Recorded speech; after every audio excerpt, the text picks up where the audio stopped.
부모로서의 신앙의 모습에 대한 이야기들을 하고 있습니다. 여기서 가르치라는 것은 아이들에게 말을 하는 게 아니라 삶을 통해서 보여주라는 것이겠죠.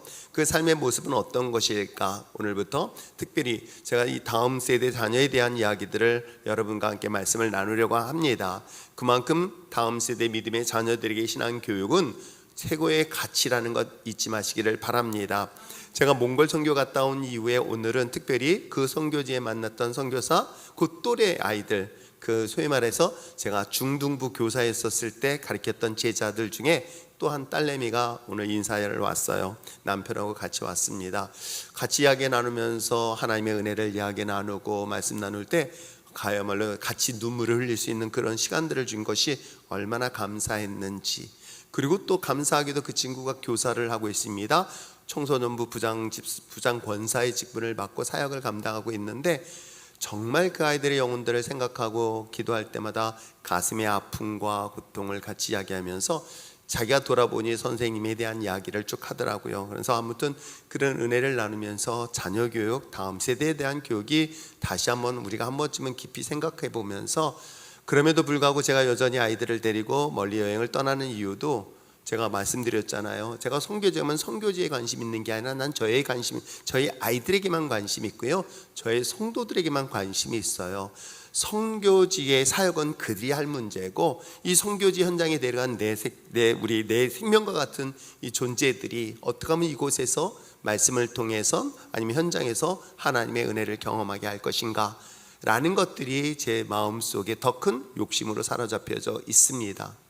여러분들이 오늘 이 말씀을 통해서 내 자녀들에게 기도하는 가운데 말씀의 삶을 살아내는 여러분 됐으면 참 좋겠습니다. 여러분들의 믿음의 삶을 통해서 자녀들이 우리 엄마는, 우리 아빠는, 우리 할머니는 저 모습을 보면 진짜 그리스도인이냐 라고 인정받는 진짜 그리스도인 되었으면 참 좋겠습니다.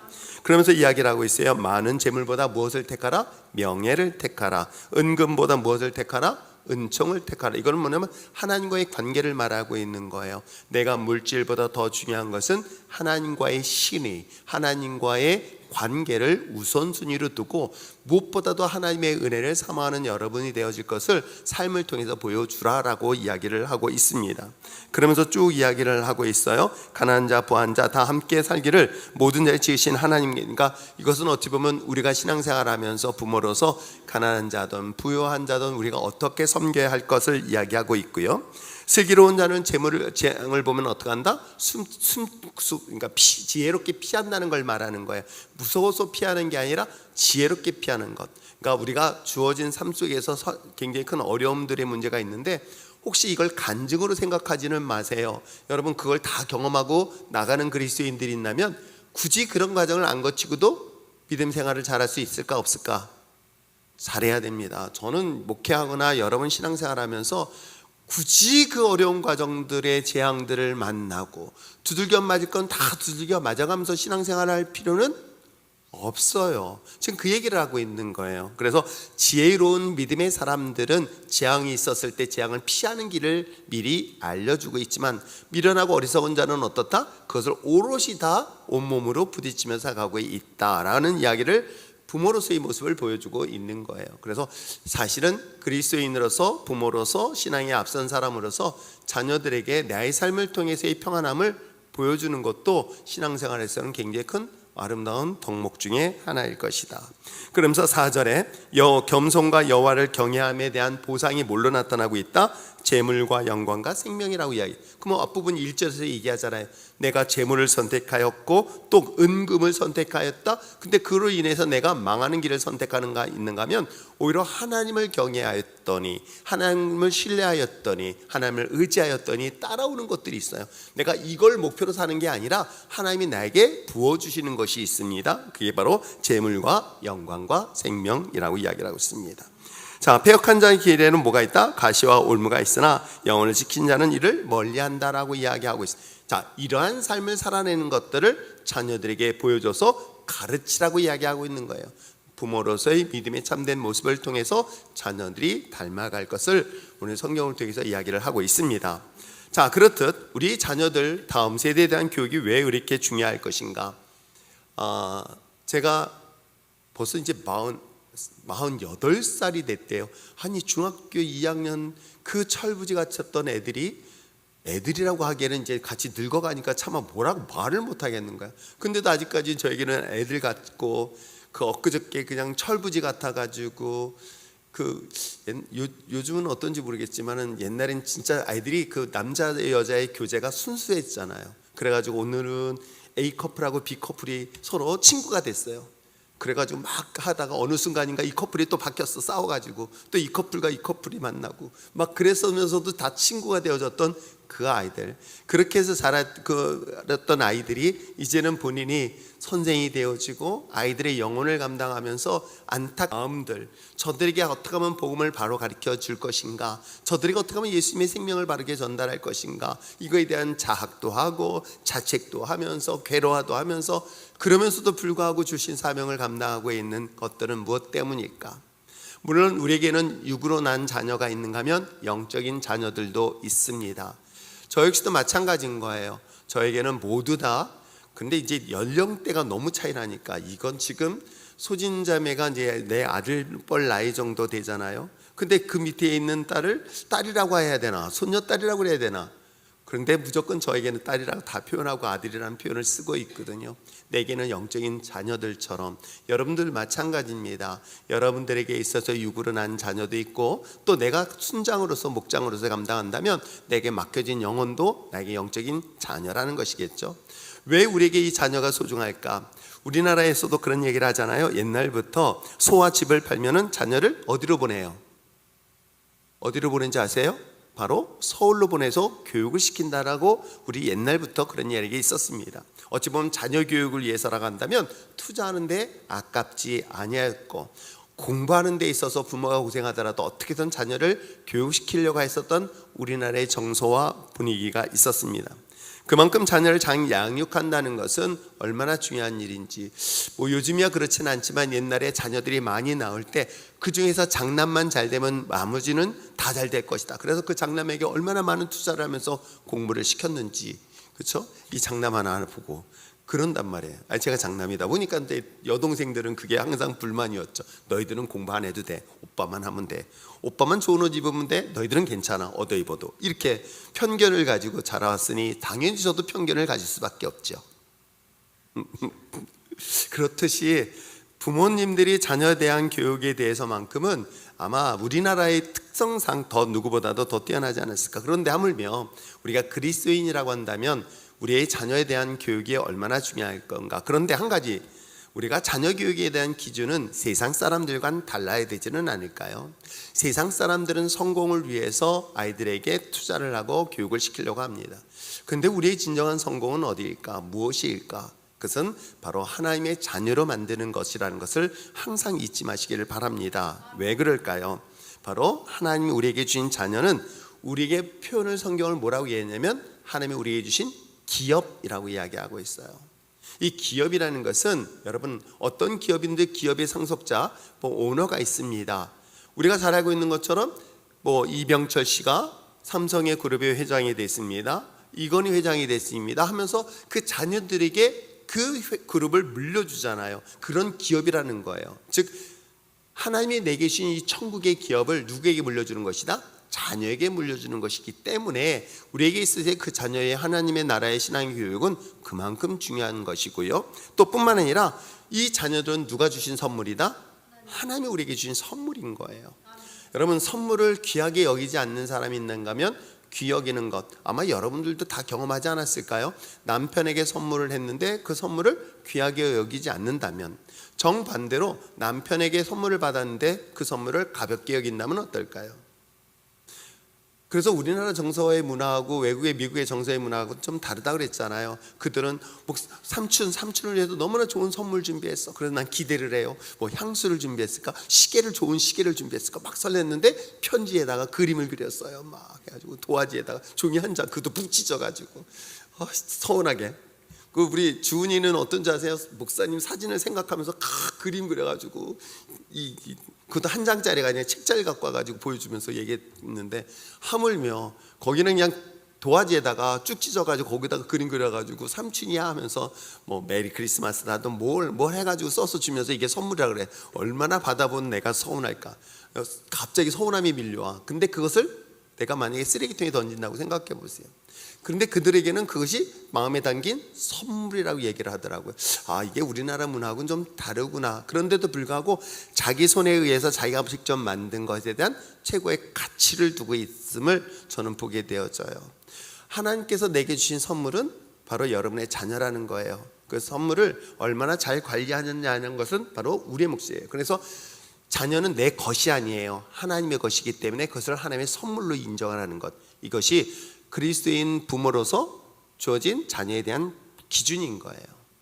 이해하시겠죠? 목회자인 저도 마찬가지인 거예요. 여러분들이 한 사람 한 사람이 저에게 주신 하나님의 귀한 선물과 같은 존재들이다 라고 저도 믿고 있습니다. 더 중요한 것은 이 자녀들은 미래에 하나님의 뭐가 될까요? 일꾼이 된다는 거예요.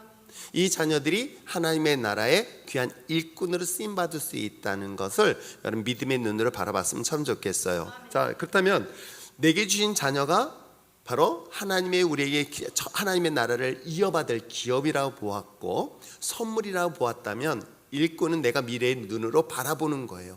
현재의 모습은 아이고 하면서 한숨밖에 나온다 해서 한숨만 내쉬지 마시고요. 그럼에도 불구하고 이 아이는 하나님이 귀대하게 쓰실 거야 라고 믿음의 눈으로 바라보시고 선포하세요.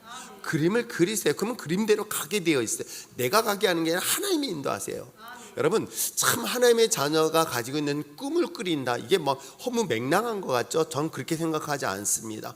허무맹랑한 그림을 그리면서 그 꿈을 가져가 나면요, 하나님께서는 반드시 그 꿈을 이루신다? 이루어주세요. 나는 그 하나님을 믿어요. 안 믿으면 관두시고요.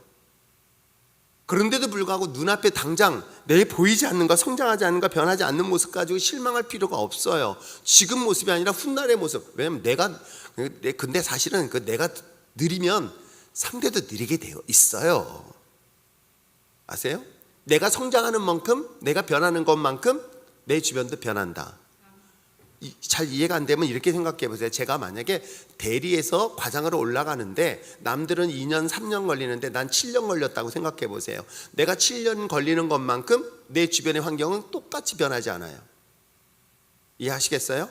근데 내가 이만큼에서 7년 가야 될 거리를 1년 만에 올라갔다고 딱 쳐보세요. 그러면 벌써 내 주변의 환경이 변할까요? 변하죠. 당연히 내 직책도 변할 뿐만 아니라 업무도 바뀌고요. 그리고 내 포지션에 따라서 받는 수당도 수입도 달라지는 거예요. 내 삶의 질이 달라지는 거예요. 저는 그게 똑같다고 생각해요. 내가 변하는 것만큼 내 주변도 변하게 되어 있다. 왜 이 아이들이 안 변해요? 아니, 내가 변하면 된다. 내가 변하는 것만큼 믿음의 눈으로 바라보라. 그러면 어느 순간인가 그 아이들이, 내가 바라보는 그 아이들이 그 위치에 쓸 것이다. 아시겠어요? 저는 그래서 항상 여러분을 보면서, 뭐 여러분은 봐서 나이 드시니까 뭐 어떨지 모르겠지만 그럼에도 꿈을 꿔요. 아, 보람 집사가 있구나. 언제 또 내려왔니? 그러니까 이 한 사람 한 사람 보면서 이 사람들을 꿈을 내가 꿔. 근데 한편으로는 아유, 좀 일찍 만났으면 얼마나 좋았을까. 청년 때 만났거나 그때 만났었으면은 키만 작지 뭐 다른 문제는 없으니까. 근데 키가 적어서 유리한 게 되게 많아요. 왜냐면 나이가 안 들어 보인다는 거예요. 그 잘 모르겠죠? 젊었을 때 모르겠는데, 그러니까는 어디에 가서든지 무슨 일이든지 할 수 있을 텐데 등등등. 하나님께서 내게 주신 그런 마음들을 가지고 꿈을 꾼단 말이에요. 우리 아이들도요, 하나들 바라보면서 이 아이를 하나님 어떤 꿈을 꾸게 할까? 어떤 비전을 가지고 이 아이를 바라볼 것인가? 그게 늦는 것 같지만요, 여러분 얼마나 빨라요? 진짜 빠르지 않아요? 우리 지난주에 누구에게 했어요? 누구 딸? 유미 딸 안 왔잖아요. 근데 유미가 그 전에 어땠는지 아세요? 천방지축 중학교 때 왔나요? 어렸을 때 와가지고 그 천방지축 정신없었던 아이예요. 그런데 그 아이가 이제 애 둘 낳고 엄마가 됐고, 그러면서 또 이 아이에 대한 꿈을 내가 갖고 있어요. 이 아이에 대한 소망을 갖고 있어요. 그러면서 아름다운 가정에 대한 소망을 갖고 있고 등등등, 이런 이야기를 하는 건 여러분도 마찬가지인 거예요. 여러분들이 내 신앙의 믿음의 그만큼 크는 것만큼 여러분의 주변의 자녀들도 성장한다. 그러면 그 아이는 누구 것이다? 하나님의 것이다. 그건 뭐예요? 이 아이가 바로 미래의 하나님의 일꾼으로 쓰일 것이다. 물론 여기서 일꾼이라면 다 목사가 되라는 것은 저는 아니에요. 목사가 되는 것이 꼭 하나님이라고 하진 않아요. 제가 오늘 만났던 형제가 너무 감사하고 좋았던 거예요. 난 이 친구가 처음에 사역자라고 생각했더니 사역자가 아니야. 평신도가 사역자처럼 정말 열심히 해요. 근데 이 친구는 세계의 그 글로벌 기업에 그래도 이사로 근무를 하고 있다라고 해요. 젊은 나이인데 이사가 되어가지고 굉장히 파워풀하게 사역 일을 하고 있는 거예요. 연봉도 꽤 되는 모양이더라고. 안 가르쳐 주는 거 보니까. 용돈 줄 알았더니 그거는 안 주더라고. 아무튼 이것도 듣고 또 주면 안 되겠는데, 아무튼 그런데도 불구하고 주님의 말씀에 대한 은혜와 복음의 삶은, 그래서 뭐라고 얘기하냐면 저는 교회에 파송된 선교사처럼 일하고 있습니다. 그 얘기를 하는데 제가 감동받았어요. 100년 된 교회, 아무도 변화되지 않으려는 그 교회 안에 자기는 전도하고 있다고. 교회 안에서 전도하겠다는 그 표현이 제 마음속에 얼마나 큰 감동으로 다가왔는지 몰라요.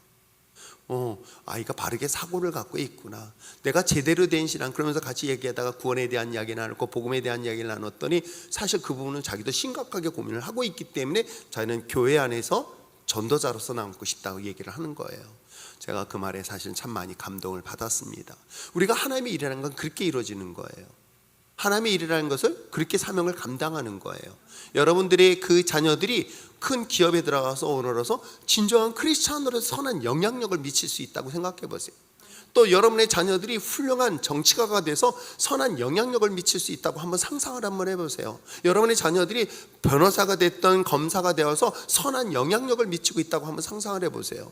그게 다 주의 일의 영광을 나타내는 거룩한 나라 확장되는 얼마나 아름답게 쓰임받는 일꾼들이 되는지 아십니까? 이게 미래의 일꾼들인 거예요. 아시겠어요? 이걸 우리는 자녀이기 때문에 이런 눈으로 바라봤으면 참 좋겠습니다. 자, 그렇다면 자녀 양육이 왜 중요한가는 세 가지 관점에서 필요한 거예요. 첫째는 뭐냐면 그 사람이 갖고 있는 인격의 문제인 거예요. 인격은 또 다른 표현으로는 가치관이라고 표현해 줄 수 있어요. 그러니까 우리가 가치관이라는 것은, 신앙의 인격은 결국은 내가 세상을 살아가는데 어떤 기준으로 세상을 볼 것인가. 자, 성공이 그리하며 행복의 기준선이 있어요. 좋은 대학을 가는 게 행복할까요? 아니면 좋은 믿음의 신앙인을 갖는 게 행복할까요? 이것 대한 기준을 만들어주는 거예요. 내가 좋은 대학을 가는 대신에 신앙을 잃어버린다? 그렇다면 그 사람에게서는 그 가치관은 의미 없는 가치관이 돼버려요. 교회 안에서 굉장히 세속화되어 있는 게 바로 이런 부분들인 거예요. 마치 사업이 잘 되는 그것이 마치 축복의 기준처럼 생각하지만 의외로요, 제가 오늘도 그 형제들하고 오랫동안 얘기 나누는 것 중에 하나님께서는 내게 좋은 것 주신 것만이 하나님의 뜻이 아니라 때에 따라서는 내가 억울함을 당하고 모욕을 당하고 실패를 경험하고 심지어는 죽임을 당하는 상황이 있을지라도 그것이 하나님의 뜻이라고 한다면 어떻게 한다? 감사합니다라고 해야 된다. 이건 정말로 그러는 거예요. 내 소중한 자녀를 가져간다 하더라도 하나님 이 모든 상황을 주관하신 분이 누구시다? 하나님이신 거예요. 내 인생의 모든 것들을 주관하신 분이, 관장하신 분이 하나님이세요. 그런데 우리는 어떻게 해요? 내가 원하는 것이 이루어져야 하나님의 뜻이라고 착각하고 있다는 거예요.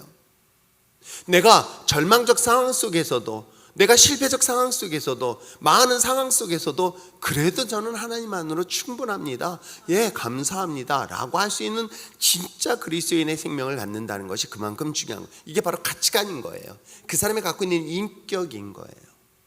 그것이 신앙교육에서 가장 중요한 부분이라는 것을 끊임없이 가르쳐주고 있는 거예요. 물론 가정마다 우리 어렸을 때만은 어른에 대한 예절 교육을 받았어요, 사실은. 그래서 제가 항상 어렸을 때 들었던, 정말 딱처럼 들었던 게 뭔지 아세요? 인사성. 인사 잘해야 된다, 어른들 볼 때마다. 그래서 어렸을 때요, 정말 절 피해 다녔어요. 어른들이 한 동네 절 보면 다 피해 다녀요. 왜요? 좀 전에 봤는데 또 인사를 해. 근데 우리 교회 애들이 그러고 있어요. 좀 전에 봤는데 또 와서 또 인사를 해. 좀 전에 보고, 제가 여기 애들 모여있잖아요. 딱 보고 다 벌떡 일어나게 있잖아요. 제가 앉아서 인사 못하게 하고, 어른한테 어떻게 건방지게 앉아서 인사하냐. 일어나 그러면 다 버럭 일어나요. 그래서 다 인사를 해요. 그래 나갔어. 너 공부 열심히 했어요? 그래 나갔어. 그때 좀 이따 다시 들어왔어. 또 버럭 일어나가지고 안녕하세요 또 그래. 5분도 안 됐는데, 그러니까 그 다음부터 내가 못 들어가는 거야. 옛날 어른들이 이랬겠구나. 그렇죠? 저는 어렸을 때 그런 유교적인 관점에서 우리가 선배에 대해서, 어른에 대해서 어떻게 해야 된다는 것에 대한 교육을 받고 자랐어요. 근데 지금은 그렇게 교육시키는 집이 있으면 손 들어봐요. 없어요. 여러분의 교육의 집안에서 상전이 누군지 아시죠? 여러분의 집안의 어른이 누구야? 남편이요? 웃기지 마세요. 웃기지 마요. 여러분의 집안의 어른은 여러분 자녀예요. 진짜라니까요. 여러분 솔직하게 얘기해 보세요. 뭘 또 아니라고 그러니. 여러분 모든 기준이 아이에게 맞춰져 있어요. 자녀에게 맞춰져 있어요. 이거 정말 중요해요. 그래서 음식도 누구 기준에 맞춘다? 그래서 제가 서운한 거예요. 지금까지 열심히 일했는데 나는 어렸을 때 아버지가 상전처럼 모시는 걸 보고 자라서 나도 아버지가 되면 저렇게 대접받을 줄 알았더니 지금도 고기 오면 고기가 있으면 아이들한테 주고 나한테는 안 주고 또 손에서 뭐라 그러고 있어요. 모든 게 아이들의 기준. 여러분 진짜 일반적으로 그래요. 그러다 보니까 아이들이 그 가정의 어른이에요. 잘 보세요. 이게 아니라고 부정할 수 없단 말이에요. 남편보다 아이들이 우선순위 되어지고 있어요. 이런 교육의 형태에서 과연 이 아이들에게 어떻게 신앙교육을 시킬까? 이건 너무나 중요한 문제인 거예요. 왜냐하면 이 아이들이 미래의 결과를 가져다 주기 때문에 그래요. 그래서 신앙교육이라는 건 그만큼 중요해서 그것을 어떻게 하면 할까 하다가 제가 여러분들을 떨어뜨려 놓고 2주 동안이든 한 주 동안이든 애들 데리고 다니는 이유가 이것 때문에 그래요. 제가 사실 안 가도 되잖아요. 미국 굳이 누구 한 목사 시키던 딴 사람들 시켜서 재밌게 놀다 오면 되고 성교지도 그렇게 하면 돼요. 그러면 제가 안 가도 충분히 할 수 있단 말이에요. 근데 오지랖 넓게 제가 딱 잡고 군기 잡고 있는 이유가 뭘까요? 딱 한 가지예요. 이 아이들에게 어떻게 하면 이 팀 미니스트리를 잘 이룰 수 있을까? 혼자서 하는 이 아이들에게 조금 더 나만 행복하고 나만 잘하는 게 아니라 우리가 같이 잘할 수 있게 하는 방법이 뭘까? 그리고 그들에게 뭘 가르치는 줄 아시죠? 어렸을 때 말씀을 읽히는 거예요. 집에서 시켜보세요. 제가 볼 때는 여러분 자녀들 중에 지금 성경을 말씀을 읽히는 가정이 있는가 하면 그렇지 못한 가정도 더 많아요. 그렇게 훈련을 시켰는데도, 그런데도 불구하고 여전히 성경을 또 읽히는 가정도 있단 말이에요. 근데 그것이 안 되니까 또 별도의 특별한 시간을 만들어 놓고 제가 아이들을 데려다 놓고 말씀을 읽히는 훈련을 시켜요. 타협할 여지도 주지 않으면서 성경을 통독을 시키고 있습니다. 왜 그런지 아세요? 바로 아이들의 세상을 보는 기준은, 즉 인격적 기준을 만들기 위한 것인 거예요. 그래서 세상의 기준은 성경의 가치관의 기준을 가지고 세상을 바라보라. 이들이 역사를 이끌 것이다. 저는 그렇게 확신하고 있어요. 아시겠어요? 자, 그럴 뿐만 아니라 그것을 통해서 그들에게는 아이들의 교육에서 가장 중요한 것은 그로 인해서 신앙의 교육을 하는 거예요. 많은 교육학자들의 연구에 의하면 신앙이 자녀의 인격 발달에 엄청난 역할을 합니다. 근데요, 여러분 이 신앙 교육이 왜 또 중요하냐면은 인생을 살아갈 때 부모가 도울 수 있고 해결해 줄 수 있는 것이 한계가 부딪힐 때가 의외로 많아요. 여러분 그렇잖아요. 애가 어느 정도 딱 지나면 지가 스스로가 부모로부터 떨어져 나가려고 그래요. 근데 인생은 어떻습니까? 어려움을 당하고 고난을 만나고 세상 공동체 속에서 이겨내지 못하는 일들을 수없이 만나게 되어져요. 그런데 똑같이 경험을 한단 말이에요. 여러분 하나님의 자녀라고 해서 고난 안 만나고 풍랑 안 만나요? 만납니다. 아세요? 그럴 때 신앙을 갖고 믿음을 가진 사람들의 특징은, 그건 제가 경험을 해봤어요. 저도 어렸을 때 그 신앙이 이렇게 엄청난 영향을 미칠 줄 몰랐어요. 성격이요? 아니에요. 저의 경우에서 그 신앙의 교육은 어려움을 만날 때 신앙이 어떤 힘을 주냐면 이겨낼 수 있는 힘이 생겨요. 극복할 수 있는 내적인 힘이 생기는 거예요. 이게 얼마나 무서운지 아세요? 그래서 신앙교육이라는 게 이게 정말 중요한 거구나. 내가 어떤 어려움이 있어도 내가 믿고 있는 그 하나님에 대한 이 믿음의 신앙이 내 인생의 위기를 극복할 수 있다. 그래서 그것 때문에라도 여러분의 자녀의 신앙교육은 정말 중요한 것이다. 그리고 마지막으로 볼 수 있는 것은 뭐예요? 관계성이에요. 이웃과의 관계. 요즘은 하나만 낳는 가정들이 대부분이에요. 근데 오늘 왔던 커플은 몇 명 낳게요? 4명이나 낳았어요. 많더라고요. 근데 마지막 막내는 어떻게 낳냐 했대. 그때 선교 갔다 왔더니 하나님이 선물로 주셨대. 뭔 거 같아 선물로 주셨어? 지들이 좋아서 낳았어. 그건 난 잘 모르겠어요. 근데 그 막내가 너무너무 이쁘고 너무너무 귀하다는 거예요. 그때가 사실은 저한테 상담을 받을 때였었어요. 왜냐면 교회가 이제 담임 목사를 내보내고 하면서 막 교회가 혼돈에 빠져 있었던 거예요.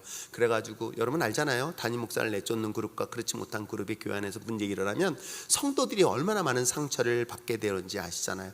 이때 이 친구가 되게 많이 상처를 받고 힘들어할 때에 저한테 상담이 온 거예요. 선생님 어떻게 했으면 좋을까? 제가 그랬겠어요. 끝까지 버티고 견뎌라. 끝까지 이겨내라 라고 얘기를 했어요. 그때 이 친구가 마침 친구가 선교지 가자고 해서 선교지 갔다 왔는데 갔다 와서 아기를 가진 거예요. 아기를 가졌으니까 입덧을 하고 그 다음에 이제 산후조리하고 출산할 때까지 몸조리할 때까지 요 기간 동안에 그 교회 안에 큰 분쟁이 다 해결되고 돌아온 거예요. 그리고 지금 그 교회를 잘 섬기고 지키고 있다라고 얘기를 하더라고요. 그 얘기 들으고 얼마나 제가 개인적으로 감사했는지 몰라요.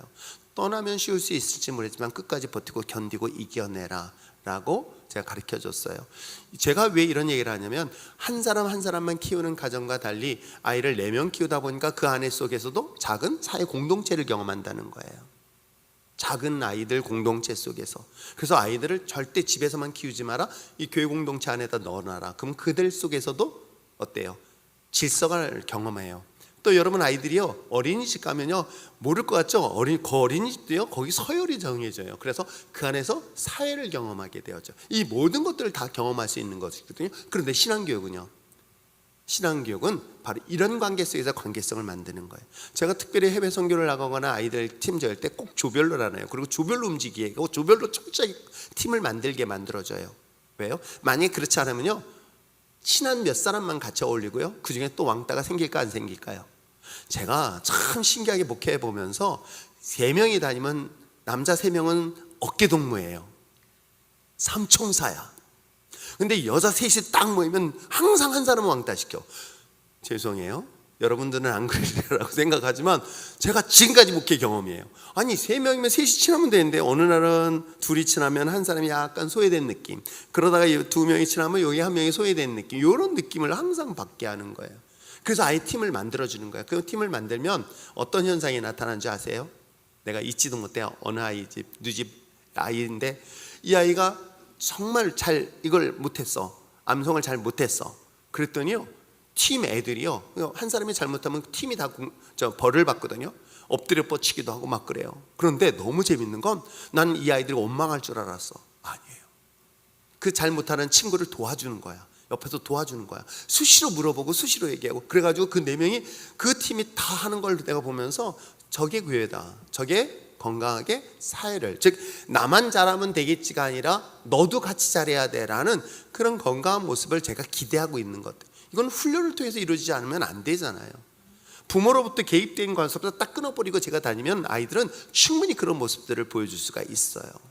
그래서 제가 그런 관점에서 이런 관계가 잘 형성된 사람들은 사람과의 관계도 충분히 조화를 이룰 수 있다 없다? 있다. 왜냐하면 사실은 교회 안에서도 극단적 이기주의적으로 빠져 있어서 그래요. 나만 잘 되면 돼, 나만. 근데 제가 여러분들에게 얘기했잖아요. 제가 지금까지 목회해보면서 여러분 돈이 많아서 이분들이 누구 아픈 거 아토피 고쳐달라고 기도하고 이 사람들이 돈이 많아서 그래요? 아니에요. 돈이 많아서가 아니에요. 내 아이처럼 기도하는 사람들이 있는가 하면 전혀 그렇지 못하고 헌금을 드리는 사람이 있어요. 나를 위해서만 드리는 사람이 있는가 하면 누군가를 위해서 헌금할 수 있는 것은 그건 정말 하나님이 주신 소중한 귀한 마음들인 거예요. 저는 그런 교회가 돼야 되겠다고 생각하는 거예요. 그것이 성경적이기 때문에 그래요. 그저 내 자식만 잘 되고, 아니 내 자식 잘 돼. 여러분 지혜 없는 사람들 맨날 내 자식만 잘 되는. 그러면 나는 이렇게 기도할 거야. 제일 딱 봐가지고 제일 복받지 못할 놈이 하나 있어. 그럼 그 놈을 위해서 하나님 헌금해. 아세요? 그 사람을 위해서 축복을 해보세요. 그럼 어떻게 될 것 같아요? 그럼 믿음이 너무 좋아서 그럼 진짜 축복받으면 어떻게? 걱정하지 마세요.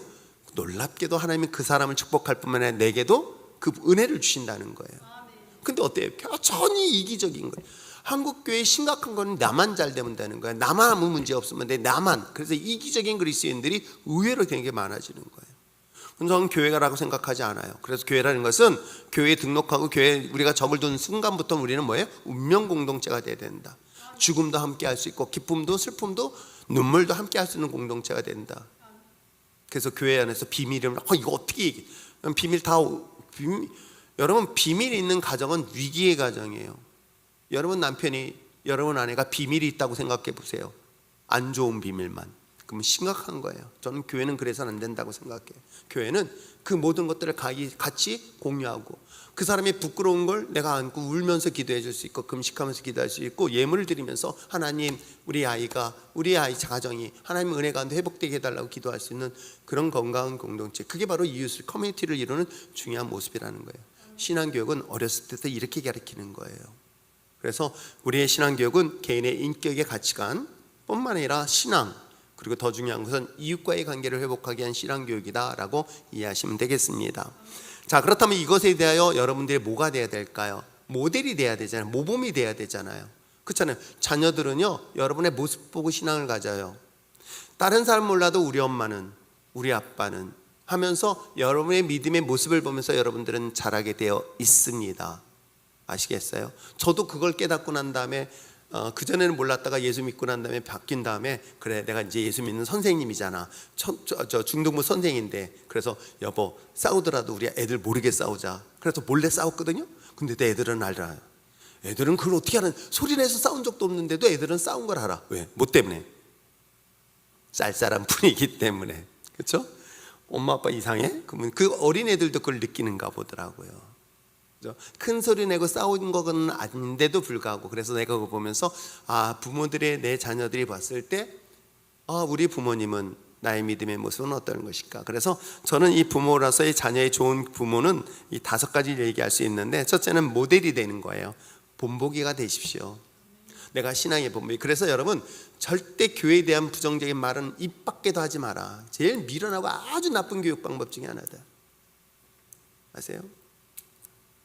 오늘도 오전에 성경 공부했었던 어르신들과의 성경 공부 모임이에요. 어르신들, 이분들은 다 어르신들이야. 그래가지고 항상 이해하는 게, 좀 전에 배웠는데 금방 잊어버린대. 그래가지고 막 그러니까 뭐 암송하잖아요. 그걸 안 잊어버리려고 막 하는데 제가 어떻게 있겠어요? 옛날 얘기하면서 잊어버리게 하잖아요. 그때 집이 어디였냐? 부산이었냐고 내가 부산 얘기를 막 해줬어요. 그러면서 그래 딱 하다가 어느 정도 딱 쓰니까 사람들이 다 집중하잖아, 부산에 대해서. 자, 쓰십시오. 그랬더니 순간적으로 잠깐만요 하고 보고 또 다시 오는 거야. 왜? 그새 잊어버렸다는 거야.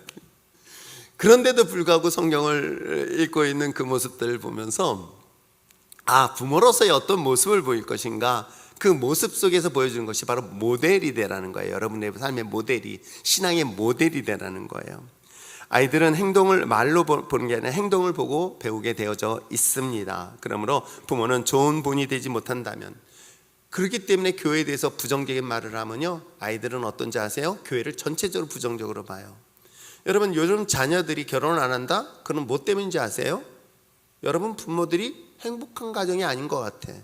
부모들의 모습을 보면서 행복하지 않은데 어떻게 결혼하겠어요? 여러분, 결혼하는 목적이 뭐예요? 행복하기 위해서 결혼하려는 거야. 그런데 보니까 우리 부모를 보면 안 행복해 보여. 저 결혼을 내가 왜 해야 될까? 이거 심각하게 고민하고 기도해야 될 제목들인 거예요. 내 부모를 보니까 난 꼭 결혼하고 싶어. 왜? 너무 행복해 보이거든. 여러분, 인간은 누구나 행복을 추구하고 싶은, 갈급하고 있는 욕망들이 있단 말이에요. 근데 그 욕망 중에 하나가 가정도 하나라는 거예요. 더군다나 가정은 하나님이 주신 최초의 선물인 거예요. 그 선물로서의, 부부로서의 신앙의 본을 보이는 것은 그만큼 중요한 것이겠죠. 그래서 조금 마음에 안 들더라도 애 앞에서는 부부관계 좋은 것처럼 여보 좀 하세요. 그러면 이제 아들만 가지는 나도 우리 엄마 같은 애교 있는 아내를 만나야 되겠다라고. 엄마가 하면 그러면 내가 저런 아내 만날까 봐 어떻게 무서워서 이른다? 아세요? 그렇기 때문에 여러분들이 그런 모습을 통해서 여러분들이 정말 그 신앙의 모습을 보여주는 여러분들이 있으면 좋겠어요. 자, 모델 또 뿐만 아니라 프로텍터가 되세요. 뭐냐면 보호자가 되세요. 부모는 자녀가 자신의 일에 책임질 때까지는, 책임질 수 있는 그때까지는 어찌됐건 정신적이든 신체적으로 보호해야 될 책임이 있을까요? 있습니다. 목사인 저도 마찬가지예요. 여러분 부모도 어떤지 모르겠지만 저는 또 오지랖 넓게, 우리 아이들이 다 내 아들이잖아. 치마 짧게 입으면 그것도 걱정을 해요. 아세요? 아이들이 이제 좀 성숙해져 가면 내가 더 걱정을 해. 저 바지를 내려야 되는데, 저 치마를 내려야 되는데, 옷을 좀 펑펑짐하게 입으면 안 돼? 저놈의 새끼들, 왜 배꼽을 왜 내놓고 다녀? 별의별 걱정을 내가 왜 하는지 모르겠지만 내 새끼들이니까 아무래도 안 할 수밖에 없는 거야. 안 할 수가 없는 거야. 그러니까 그 아이들을 보호하기 위한 거예요. 그래서 그 아이들에게, 여러분 몰라서 그렇지, 그 아이들에게 어떤 일이 있으면 다 정보를 들어요. 그 아이가 지금 누굴 만나고 있냐, 어떤 놈들 만나냐. 그래서 우리 여기 축구 놀고 있는 누집 아들이라고 말 못했는데 그 또래 놈들이 있어. 그 또래 놈들이 만나고 있는 애들이 있어. 그럼 그 아이들하고 연결을 시켜. 그럼 여러분들이 어떻게 하는 거야? 맨날 그르치세요. 제가 여러분 몰라서 제 밤 10시 넘어서요, 여기 제 사무실에 앉아 있으면 여기서 난리 쳐요. 그건 둘 중에 하나야. 내가 경찰을 부르든지 야구방망이 있거든요. 제 방에 알루미늄 배시 있어요. 그걸 두고 나도 둘 중에 하나를 한단 말이에요. 그럼 가끔 제가 아는 애를 만날까요, 안 만날까요? 만나요. 그러면 지들도 뭐라고 못하는 게 목사님 그런데 어떻게 할 거야? 그리고 또 목사님 하니까 일단은 애들이 점잖은데, 여러분 보호해줘야 될 그 나이, 프로텍터의 역할들을 우리 부모들이 해야 된다. 그러니까 여러분, 내 자녀가 아니라 우리 교회 공동체에 있는 모든 자녀도 여러분의 자녀인 거예요. 아시겠어요? 그럼 그 아이들을 어떻게 한다? 보호해줘라. 그것이 우리 부모들의 신앙의 모습이다. 요 딸내미들이 이제 저녁 때 어제도 보니까 10시 넘어서까지 이 방에서 공부하는데, 내가 가끔 내려와요. 이것들이 공부하는 건지 떠드는 건지 딱 보면 내가 오면은 하고 또 보는 척하고 앉아있어. 그래도 공부하고 있지? 엄마가 옆에 있으니 또 말도 못하겠네. 공부하고 있지? 열심히 공부하고 있어요. 그러면 애들 어디 갔냐 했더니 태민이는 2층에 있다는데, 아니면 조금 있으면 와요, 몇 시에 와요, 막 그런단 말이에요. 제가 영상으로 본단 말이에요. 그래서 영상에 저기다가 카메라를 설치할까 막 그런다고. 이들이 진짜 공부하는지 안 하는지, 아니면 만약 공부 안 하면 스피커폰으로 야 니들 공부 안 해 이렇게 하고 싶거든요. 또 애들 어떤지 아세요? 여러분 부모님들 제발, 혹시라도 저 외박한다고, 교회에서 외박한다고 목사님이 허락했다고, 저 허락 잘 안 해요. 그거 핑계 대가지고 교회에서 하는데 너희들 밖에 나가지 마? 그러면 나중에 우르륵 하고 나가가지고 어디 가서 사갖고 와가지고 먹고 있고. 근데 아무튼 그래도 제가 신경 안 쓸 수가 없는 거예요. 왜? 내 새끼들이니까. 여러분 어때요? 그게 공동체 속에서 이루어지고 있는 부모의 모습인 거겠죠? 영적인 관계도 마찬가지라는 거죠. 여러분 한 사람 한 사람 대가 와야 신경 안 쓰겠어요. 제가 25년 26년 목회하면서 하나님께 항상 기도하고 있는 것 중에 하나가 바로 이 부분이었던 거예요. 하나님, 제가 목회하는 동안에는 우리 성도들 단 한 사람도 사고 나지 않게 해달라고. 아세요? 진짜로 사고 나지 않게 해달라고. 물론 우리 저 문정숙 권사가 가다가 차가 퍼졌다는 등 그런 소리는 제가 들어요. 근데 엊그저께 오늘 왔었던 친구도 부부가 차를 타는데 뒤에서 큰 차로 받아가 차가 크게 손상이 났어요. 이런 사고를 들을 때마다 가슴이 철렁철렁 내려앉고요. 여러분들이 어떤 그런 일이 있었을 때는 어떤 생각이 드는지 아세요? 저부터 먼저 하나님 앞에 무릎 꿇어요. 이게 프로텍터의 역할인 거예요. 어떻게 한다? 이 아이들이 성장하고 성숙할 때까지는 부모는 뭐 한다? 그들을 보호해주는 역할을 해라. 아시겠어요? 방관자처럼 하지 말라는 거예요. 근데 너무 오버해가지고 아이들을 과잉보호는 하지는 마십시오. 그러나 아이들이 다치지 않거나 상하지 않도록 지켜주는 역할이, 그게 저는 목회더라고요. 그것이 오지랖 넓은 거예요? 아니에요. 그게 목회인 거예요. 여러분 자녀 교육할 때 그 책임의 범위는 어디에? 무한대 아닌가요? 목회자는 마찬가지라고 저는 생각해요. 그리고 세 번째 뭐다? 가이더를 하라. 그 아이들의 길을 인도하라. 아세요? 방향을 제시해주라. 근데 육신의 부모의 말은 잘 안 들어요. 솔직하게 우리 장로님, 저 멘토했던 장로님하고 저가 항상 하는 말이, 그 장로님은 야, 내 아들 좀 교육 좀 시켜줘. 저를 훈련시켰던 멘토인 그분이 저한테 그래. 근데 그러지. 그럼 우리 아들을 장로님이, 형님이 좀 가르쳐 주세요. 서로 맞교환하자 그래. 그래서 야, 그 아들 싫다 이제는. 자기는 그래요. 서로 그러거든요. 나도 아들 싫다고. 그 집도 아들 둘인데. 그런 얘기를 서로 하거든요. 그런데 여러분 어떻습니까? 여러분들은, 아이들은 다 나에게 좋은 관계. 이번에 아마 성경을 가면서 아이들이, 내 자녀뿐만 아니라 다른 애들도 분명히 보았을 거예요. 영호도 그 중에 하나일 것이고, 그렇죠? 그런 효정이도 마찬가지예요. 그런 아이들을 보면서 우리 그 아이들에게 어떤 역할을 할까? 가이드 역할을 해주라. 안내자의 역할을 해주라. 그렇죠? 그러니까 우리가 말씀드린 것처럼 모델 역할뿐만 아니라 프로텍터, 그들을 보호해준 역할, 가이드 역할, 안내자 역할을 해라. 그리고 또 뭐예요? 스폰서 역할을 해주라. 그들을 서포트해 줄 수 있도록, 그들에게 재정적인 지원이든 기도의 지원이든 여러분들이 그들에게 필요한 부분들을 공급해 주는 것. 제가 지금까지 선교하면서요, 아이들에겐 최소한의 그래도 공짜는 안 된다. 그래서 비행기 값만은 부담해라. 그 대신 나머지 모든 체제 비용은 나머지 어른들이 따라가는 이유는 여러 가지가 있지만 그것에 대한 스폰을 하기 위한 거예요. 교회는 그 아이들을 위해서 끊임없이 스폰하고, 또 가지 못한 사람도 내가 마음의 부담감, 미안함이 있어서 거기에 지원해서 스폰 역할을 하는 것이다. 이것은 교회 공동체뿐만 아니라 여러분의 가정도 부모로서 마땅히 해야 될 일들이다. 근데 이 스폰은 제가 생각해 보니까 우리 아이들이 제가 늙어서 죽을 때까지는 해야 되지 않을까 하는 생각도 사실은 가끔은 들어요. 만약에 우리 아이들이 어려움이 있으면 뭐까짓 내가 길바닥에 누웠더라도 그걸 팔아서라도 주면 되지, 이런 생각은 사실은 들거든요. 그게 부모 마음인지는 잘 모르겠지만, 아무튼 저도 부모가 처음 돼봐가지고 잘 모르겠어요. 그런데 한 가지 분명한 것은 우리가 자녀를 위하여 여러분들이 끊임없는 서포트 또는 스폰 역할을 감당해야 된다. 그죠? 그 다음에 버팀목 역할을 하시길 바랍니다. 여러분, 큰 바위 얼굴이라 그러죠. 자녀들에게 위기를 만날 때 우리가 기댈 수 있는 대상이 게 누구일까? 저는 부모가 돼야 되지 않을까? 교회가 돼야 되고 영적인 부모가 돼야 되지는 않을까 생각해 봅니다. 여러분들에게 어려움이 있을 때 그걸 기댐, 즉 버팀목의 역할을 감당할 수 있는 그 역할들은 순장이나 목장이 될 수 있어야 된다라는 것과 똑같습니다. 자, 5가지 얘기했어요. 자녀 양육을 위하여 좋은 부모는 뭐한다? 모델이 되라. 신앙의 모습을 모범을 보여라. 알지? 민정아? 그래서 남편한테 화내거나 그러지 말아야 된다? 안 내지? 그럼 남편 그러다 열받으면 내 딸내미가 다 한다. 그럼 모델이 되라. 그리고 어떻게 해라? 프로텍터, 그를 보호해주는 역할을 하고, 가이더 역할을 해라. 안내자 역할을 해라.